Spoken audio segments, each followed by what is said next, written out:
Hello, welcome back to Liz Pichon's The Brilliant World of Tom Gates. I'll be reading the last bit of the book today. I've just reached half term, so I'm probably going to have a look for another book that I can read as well and try and finish that. But it depends, it's got some plans in half term as well. But cannot wait for a week off of chilling out, relaxing, doing these videos, seeing people doing spooky season stuff, and just enjoying life and recuperating, ready to go back after half term. So, without further ado, this is all Liz Pichon's own work. I'm just reading for entertainment and pleasure. Let's get going. Dude 3 concert. Derek has brought Rooster over and he's running around our house looking for Delia. She's already gone to meet her boyfriend more like, Derek, and I'm wearing our Dude 3 t-shirts and looking cool. Dad is wearing another terrible t-shirt and horrid trousers. He doesn't look cool. Mum agrees with me and makes him change. And no crowd surfing, she tells Dad as we leave the house. Then Dad remembers that the tickets were in his other trousers, so he goes back to get them, but he can't find them anywhere. This is dreadful. I panic. Derek is trying not to panic. We look around the whole house. In Delia's room, my room, the kitchen. Don't worry, they're here somewhere, he says. He checks his pockets, the bedrooms, the bathroom. We are officially frantic. Where are the tickets? Yep. Rooster's running around chasing us from room to room. It's really annoying because he's barking and yapping and it's making everyone stressed. Mum sends Rooster out to the garden. I'm checking my room again when I look out the window and see Rooster playing with some bits of paper. The bits of paper look like they could have been the tickets. Bad Rooster, Derek is saying. But it's too late. The tickets are all mangled and covered in teeth marks and dog drool. I'll stick them together, Dad says. It'll be fine. But it's not fine. The tickets are ruined. Maybe Uncle Kevin and Auntie Alice will sell us their tickets, Dad says. Don't bank on it, Mum says. We'll think of something, Dad says. But I'm too stunned to say anything at all. We go to the gig anyway. I'm never going to get a dog, I say to Derek, which is a bit unfair, I know, because it's not his fault. I'm just really angry with his stupid chicken dog. Grrr, bang Rooster. Amy is already there, waiting with her dad. Let's see if they'll take any of the tickets away anyway, Dad says Dad. The man on the door takes one look at the bits of ticket and shakes his head. Sorry, mate, can't take these, they're all mashed up. Just when things couldn't get any worse, Marcus and his dad turn up clutching 4 VIP tickets. Turns out that they now have 2 spare VIP tickets, and Marcus's dad suggests that we could have them. Marcus doesn't take after his dad, who seems quite nice. I want to go so badly, but my dad says that Amy and Derek should go because we might be able to get in with Uncle Kevin. I am very brave. I tell Amy and Derek that I really don't mind and that I'll be fine. Then I watch all 4 of them go off to the concert. Inside, I can't believe Derek and Amy have gone in with Marcus. This is terrible. Uncle Kevin and Auntie Alice are waving and calling Dad. Uncle Kevin is looking particularly pleased with himself. Dad tells him what's happened and we can't get in now with the mangled tickets. Uncle Kevin says, typical you, which makes Dad cross. Uncle Kevin, being a salesman, has actually sold their tickets for 3 times as much as he paid for them. He's very happy and then going to dinner instead of the concert. I think the cousins would rather have seen the band. Great, this is turning into a nightmare. I'll never get to see my favourite band now. Dad sees I'm really upset. Stay here, don't move, he says. I'll get some tickets, don't you worry, Tom. I'm so miserable. I sit on the floor and I look really fed up. The concert is about to start and we've got no chance of seeing them at this rate. Then I have an idea. It's a long shot, but I've got nothing to lose. I'm desperate. I find a paper bag and I already have a pen. Then I get writing and drawing. Started a little begging poster that says, please, the dog ate my ticket, please give generously. And then it's got a picture of the dog that goes guilty over the top of it. I'm attracting a bit of attention, but no tickets as yet. A lady walks past and says, "Poor you," which is nice. Then I'm suddenly aware of a man in leather trousers reading my note. He's shaking his head and looking at me. I've got an extra sad face. Then he starts walking towards me, and there's something very familiar about him. I'm sure I've seen him before. Then he asks me a question. "Is this your new hobby, Tom?" he asks, and it suddenly dawns on me who it is. Blimey, it's Mr. Fullerman. Ah, leather trousers. And he's wearing leather trousers. What's he doing here? It's a terrible moment bumping into a teacher outside of school. You don't really think of them having a life outside of being a teacher. It's a shock, especially the leather trousers. Dad comes back with no tickets. He's not pleased to see me begging. "You're begging? You told me it was a made up story, Tom." "It was. I was desperate," I say. "Stop begging right now. There must be another way to see Dude 3. Then Mr. Fullerman says, "Hello, Mr. Gates. I think I might be able to help." And Dad looks as shocked as me to see it's Mr. Fullerman wearing leather trousers. I'm wondering what Mr. Fullerman is doing at Dude 3 gig in the first place. And guess what? Turns out that Mr. Fullerman actually went to school with Dude 3's manager. They're good friends. Mr. Fullerman is not just a crusty old teacher after all. He speaks to someone backstage who gives us all special passes. Now I can watch the whole gig from the side of the stage. I would hug Mr. Fullerman if he wasn't my teacher and wearing leather trousers. It's the best view ever. Dude 3 are absolutely brilliant, and I can see everything. I see Derek and Amy and wave. Derek and Amy wave back. Marcus has his mouth open like a goldfish in shock. It's almost the best part of the gig. Ha ha. Then I spot Delia in the audience. She's with her boyfriend, so I point him out to Dad and stir things up by saying he's got a very bad reputation around town. What a fantastic night I'm having. Dude 3 play all their best songs. Then right at the end, it gets better. Dude 3 come off stage and the whole band high-five me. I'll never wash again. I'm still buzzing when I get home. Dad has forgotten about my begging note. Phew. He's too busy worrying about Delia's dodgy boyfriend. I go to bed happy and relive the whole gig in my head. This is probably the best day of my life. In the morning, Delia is stropping around the house skulking and being miserable.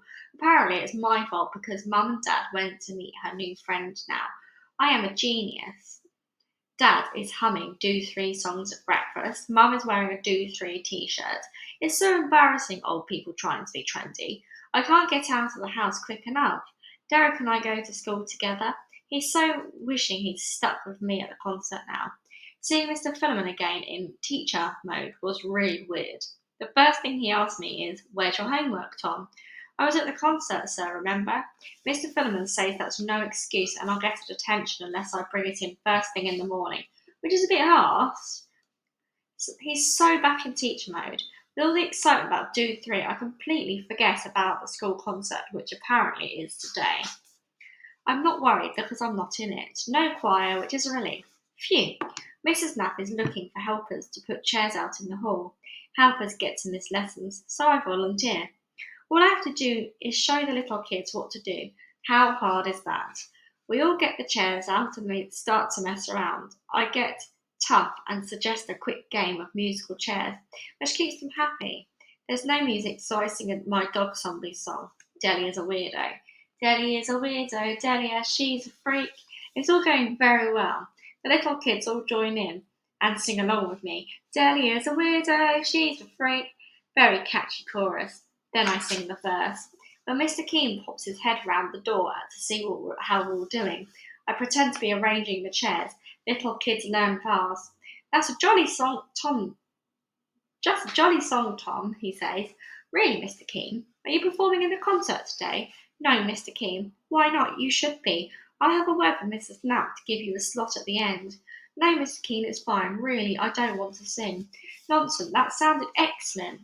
Don't you agree, children?" And all the little kids cheer and say, "Yes!" Groan. That's all I need. This could be very humiliating. Correction, it'll be very humiliating. I don't think Mr. Keene heard all the lyrics to the dog zombie song either. "Are you mad?" "Of course I don't want to play in the school concert," Derek says. He thinks dog zombies have to plan their first gig very carefully. In other words, we're still a bit rubbish and need more practice.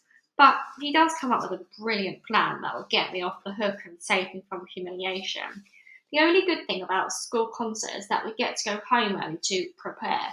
Eat caramel wafers in my case. Mum says, "What do you mean there's a school concert tonight?" I forgot to tell them. "And you're in it?" "Sort of," I say. Mum and Dad plan to meet Delia's dodgy boyfriend tonight. "I'm not leaving them here on their own," Dad says. "They'll both have to come to the concert too."